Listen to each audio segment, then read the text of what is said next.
We know that when you attend in person networking or business events, you need to be making the most of your time, effort, and energy. You are spending a ton of time and energy and money attending these events, and you can just go and have an okay time. But we want to make sure you're elevating your experience and really walking away with the best experience that you possibly can from these in person networking events. So that means that even as an introvert, even as a wallflower, you need to be taking the initiative to create connections and collaborations at these events to make sure that you are connecting with people you will then later be able to collaborate with or do business with so that you can create the marketing that you need and the content that you're going to need to be creating at these events. And you need to take that initiative to make these things happen because nobody else is going to. So I want you to know that I am an introvert. I am not an extrovert, despite the way that I sound when I speak. And so I have learned how to do these things when I am speaking at or attending these events, and they have made a world of difference. So this is easy enough for even you introverts to do, and you extroverts can get a lot out of this as well. So let's talk about creating collaborations at in person events because we want to make sure that you are getting those collaborations happening or those connections happening. The first thing that I want to share with you is taking business cards to your events and getting business cards from people and then taking photos of those business cards. Now, we talked a little bit about this in one of our earlier episodes. This is a full series on how you can be navigating the realm of in person events. So make sure you're watching all the videos, hit the subscribe and notification bell because there's more after this one. And you want to make sure you walk in with information to give people. You want to walk in with something in your hand to be able to hand to somebody and say, this is my name, this is my website, this is my social media. Here's how you reach me. Here are the things that I do. This is not a business card in I'm pitching to sell you something. This is how you stay connected with me. This is how we follow up after the event. Now, once you hand this business card over, encourage them to take a photo of it. Now, of course, there are things like those digital tags you can stick to your phone or to a document and have people scan it on their phones. If that's the case, which I don't actually recommend necessarily, I like the physical side of it because then it has something that they can take with them, which makes them remember it more later. But if you are doing one of those little scanned virtual business cards, you want to make sure you're encouraging them to take a screenshot of it so that they don't lose it later on. Now, when you get your hands on business cards, immediately take a picture of it on your phone because there's a very good chance that once you get it and you stick it in your wallet, your bag, your purse, your whatever, it's going to get damaged. You're going to lose it. It's going to fall out. It's going to be a problem. So I recommend immediately, like when they hand it to you, turn and take a photo of it. That way you will not lose it. It will always be in your camera roll. You want to make sure that once you take that photo, if you want to add extra documentation, you can. You can actually click that edit button, type things out, draw things on it, things that will help you to remember who they are. Things about their description, so their hair color, their eye color. If they mention that they have a 3-year-old puppy, you want to write that down. If you see the coffee drink that they're holding in their hand, remember that, write it down. That might come up later and be really useful information to have. You want to make sure that you're documenting anything that they say about their business or their life that might come in handy later on when you're having a conversation, because then you can check in and say, hey, how is your son? I know he's starting kindergarten this year, when you reach out 2 months from now so that you can connect on some level to them, to document anything that's going to be important. Now, another tip that I have for you with this one is as you are taking that photo of the business card, I want you to immediately say, let's get a selfie to document this for social media. You're going to turn your camera around and you're going to take a picture of you and that person. Now you've got a photo of their business card and their information, followed immediately by a very clear picture of them. That way, when you connect with them next year at the convention, or at a convention a couple of months from now that you both happen to be going to, or before you jump onto a live stream interview, you're going to remember what that person looks like and be able to pick them out of a crowd, especially if it's not something like a one-on-one conversation where you're doing an interview with each other on a virtual platform. This is really helpful for identifying people in crowds at conventions in the future as well. So make sure you document as much as possible because all the information and all the physical descriptions are going to help you to then be able to remember that person easier later on and serve that connection a little bit better. You also want to make sure you're networking before the event. So we're talking about making sure that we are networking at the event. But it starts long before you go to the event. I want you in Facebook groups. I want you in Discord groups. I want you in conversations. You're going to be reaching out to these people. We talked a little bit about researching people, learning who your speakers are, learning who the other attendees are, really studying it so that when you see them, you can hopefully identify them. If you see enough pictures, you'll be able to identify these people. If not, that's okay. When you hear their name, you're going to know what they do. So study these people before you get to that point and make sure that you're learning what's going on and setting up these opportunities, which we're going to get to in just a second. But like I said, we are going to be breaking down more of this in video. So I want you to make sure that you are hitting that subscribe and notification bell so that you don't miss out on all of the fun as we're helping you to navigate these in an elevated way. So like I said, you want to be doing research on who's going to be there. You are going to be looking for speakers. Know who's going to be on your stages. Reach out to them via DM. Be friends with them. We want to make sure that you know exactly who is going to be at these events. We want you to make sure that you understand who's going to be in attendance. Do your research on what's going to be talked about, who's talking about it, who's running the show. Make sure you know who's going to be attending and have an awareness of the people around you, and then make a plan to meet at least 3 new people. Now, in a previous video, we talked a little bit about making some goals and making sure you achieve these goals before you leave a convention and doing it early on inside of your convention time so that you don't have to stress over it. But I want you, and I would strongly encourage you, to make part of your plan to meet 3 new people. It does not have to be the keynote speaker, and it doesn't have to be the host of the convention, although it certainly could be. I want you just to plan to make 3 new business friends. People you can talk to later, people you can collaborate with. And I recommend you do this early on because if you get this taken care of in the first couple of hours of the convention, day 2, 3, and 4, you don't have to worry about it. You've achieved your goal. But if you put it off until the very end, then you're going to be scrambling to find people to connect with. Now, I want these to be valuable connections. I don't want this to be just walking up to a group and saying, "Hello, I am, what is your name?" and counting that. I don't want that. For you, I want this to be valuable and helpful and a good strategic connection. So identify people who seem interesting. This can be interesting business related. It could be an interesting person. If you see a group of people and somebody looks like they're fun or interesting or you want to talk to them, that's one of your people. If you hear people talking in a group and you overhear something about their business and you think, oh, that's a connection, it's one of your people. And then if you hear or see things or you see people on stage or near a stage or whatever it happens to be, identify somebody that gives some benefit to your life. And it could be interesting people, just fun people to talk to. It could be business connections. It could be someone that you could potentially help in the future. But identify 3 people and make sure you're spending time getting to know them for at least a little conversation. Doesn't have to be big, but a little conversation that you can then follow up on later. And that's really cool about conventions because you can start and have small conversations that lead to bigger conversations later on. Now, I do want to make sure that as you're trying to network at these events, you are not just finding random people to then be spending time with. I want you to be actively making really good connections. So we know that there is somebody who is running the show here. And it's probably more than one person. There's probably like an overall person and then the helpers. And I want you to find at least one of them, someone who is doing something to create this event and make it happen. I want you to identify who they are. You can figure this out before you go. You can figure it out while you're there. If you know before you go who's in charge and you can do that research, better. Walk in and say, hey, I'm looking for this person. I haven't been able to find them yet. Does anybody know where they are? Otherwise, you can say, hey, who is in charge of this or who's helping to create this and have somebody point them out to you.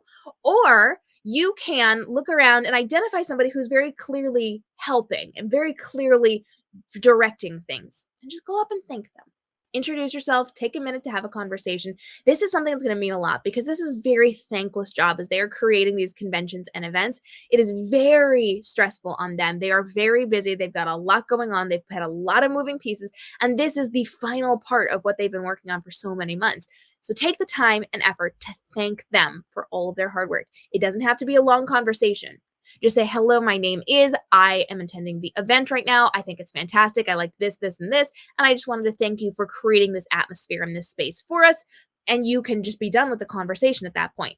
If later on you want to follow up, good for you. You should follow up, babies, but you don't have to. Now, if they have time for a longer conversation, feel free, but we're not taking time away from them as they are working or if they're in work mode. But I do want you to make the time and effort to go and thank them. They will remember that.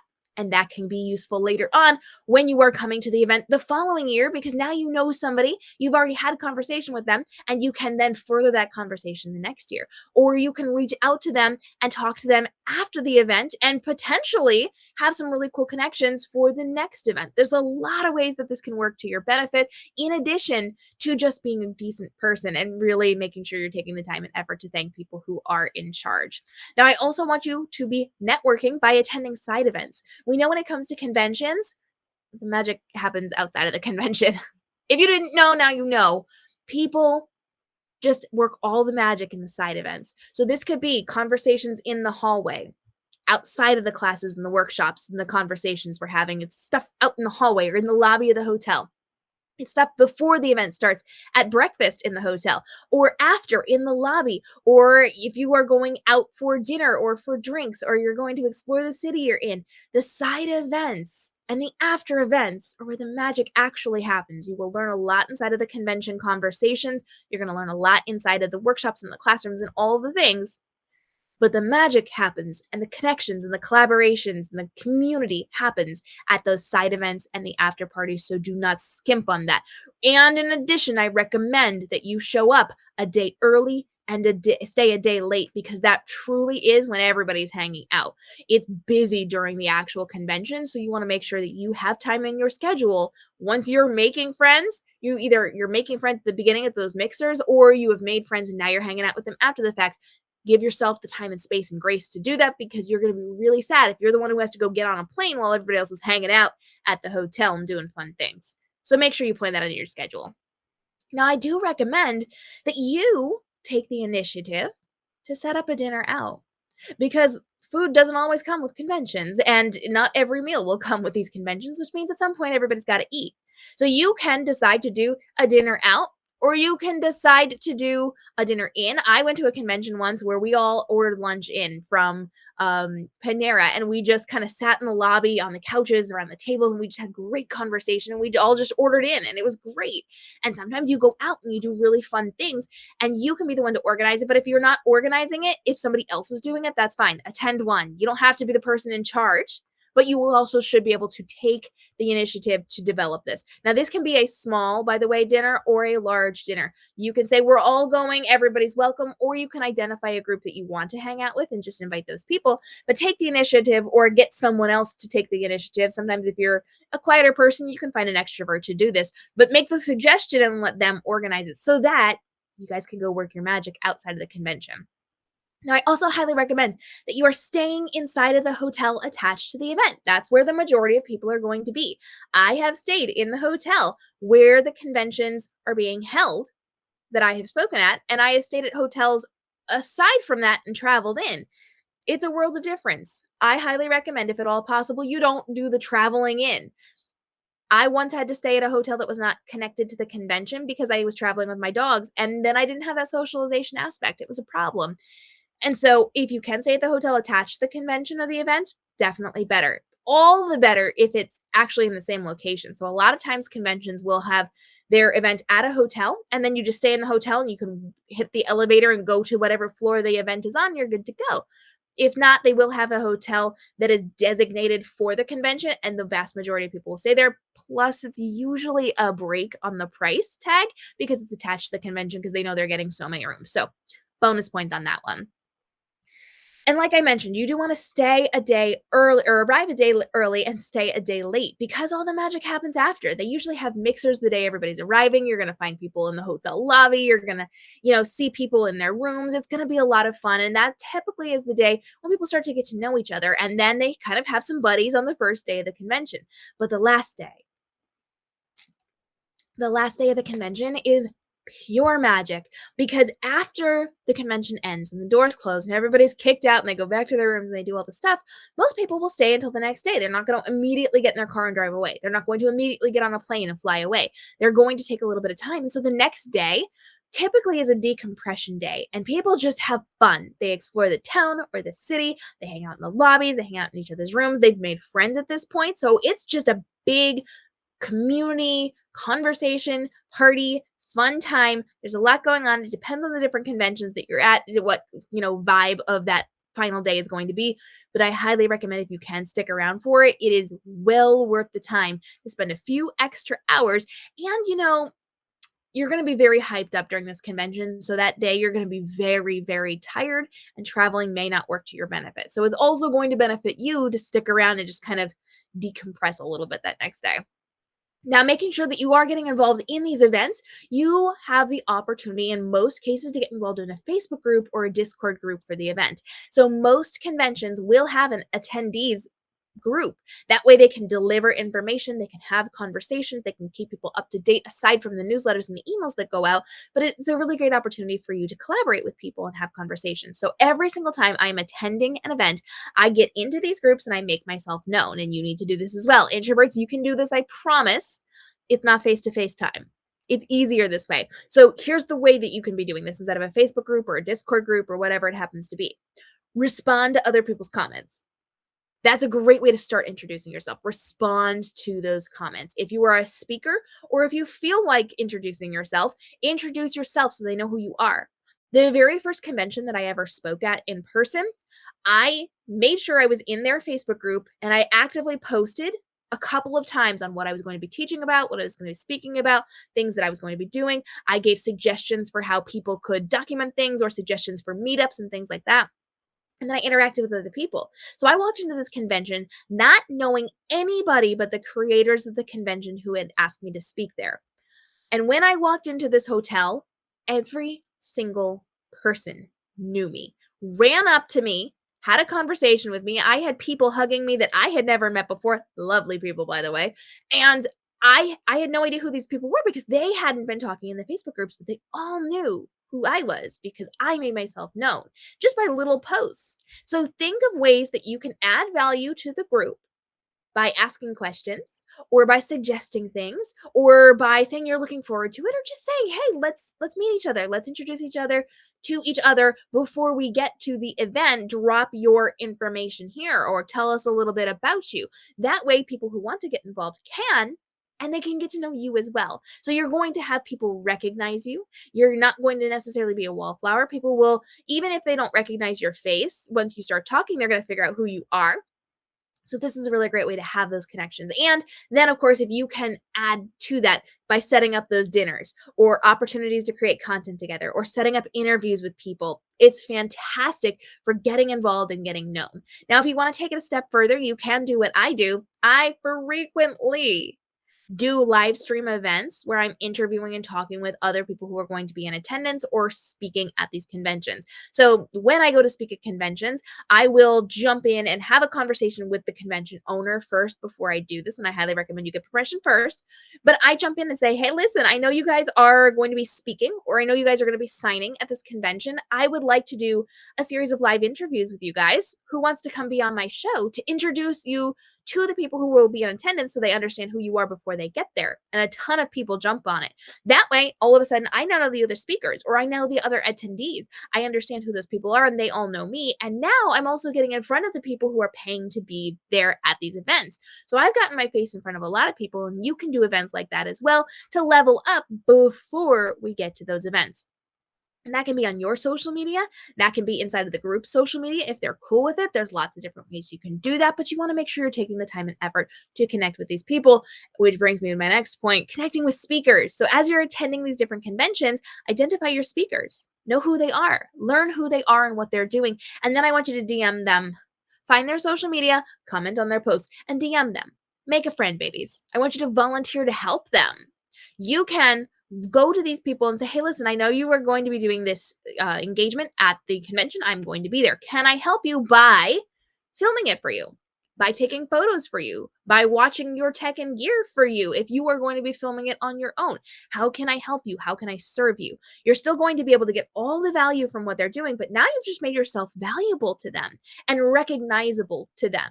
Now, you may not be able to reach the keynote speakers. We're probably not going to get Gary Vee to pay attention to you via DMs, babies, but you can reach out to all the other people and say, "Hey, listen, I would love to help if there's any way that I can help." And even if they say, "No, there's nothing you can do to help," they now know who you are. They know your name. They know your face. They see that you're connected to this event and that you're going to be there. This now gives you the open door to jump up and speak with them when they are done with their event. You have the ability to have conversations. Say, hey, I was the one that reached out to you. I loved your talk. It was so great. Thank you so much for doing this. If there's anything else I can do for you, please let me know. Or, hey, I know that I reached out to you beforehand. I grabbed a couple of cute photos on my phone or little video clips. I would love to DM them to you later and just give them a heads up you're going to be back in their DMs. Make sure that you're making yourself accessible to them because then you can follow up after the fact as well and potentially make a friend, which is more connections and all sorts of fabulous things because we know we love networking here. Now, you also want to make sure you're taking the time and effort to do something like set up photo or content creation opportunities. So again, you're kind of going out of your way to create these things, and you can do this inside of a Facebook group or Discord group beforehand, or you can do it the day of. But look for areas in the venue or look for space and opportunities to do photos together or create a TikTok together or do a little mini interview together. Something where you can create content together. Even if it's, hey guys, there's a really cool little couch over here by a window. I think it would be great for photos. Would anybody like to come with me? And we can take each other's photos for them. It doesn't have to be a big deal. It can just be, I found something cool. It's 10 feet away. Let's step over here as a group. You take my photo. I'll take your photo. We're creating content together. It gives you the opportunity to chat and also create content and then form that little bit of community. Now, when you see these people again later, you can be like, oh, hey, let's take more photos. Let's do things together. And you can take photos of each other or with each other so that you've got lots of different opportunities for creating that content and getting yourself out there and documenting this on social media, which was all about one of our other episodes. So you want to make sure that you are taking note of that as well. So there's a lot of opportunities for you to network and go out of your way to make these connections. I know as an introvert, it can be really hard. So take all these ideas, find an extrovert, and then whisper in the extrovert's ear and say, hey, what about this? Let's create a dinner. Oh, hey, what about some photos? Hey, what about this? And let them take the reins. You don't have to do it. You just have to stand there and let them take the lead. Or you can take the initiative to do it. But you do not want to walk into these events without a plan or an idea, or at least some idea of how you can make these connections and network a little bit better at these events. It starts before the events and goes all the way through the event and after the event, where you have to be following up with these people in order to keep these connections going and make sure these collaborations are actually going to happen, because most people are not going to take the initiative to actually do the thing that needs to be done to make those connections. So you might have to do it on your own. Now, like I said, we've got a lot of videos in this series that we're breaking down to help you navigate the world of in-person business events and networking things. So do not miss out. Hit the subscribe and notification bell. And we're dropping daily videos to help you level up with your TikTok, your Instagram, your YouTube, your live streaming, and the tools and resources you need to create content for social media that does not take very much time or effort, but makes you a lot of money on the inside of your social media strategy, and taking the work and effort out of running your business so that you can actually do the fun things in your business and not worry about the stuff that stresses you out. Questions, comments, drop them down below, and stay tuned for more inside of this mini series all about those in-person business events, conventions, summits, and things that you want to do to network inside of your business life. I'll see you in the next episode.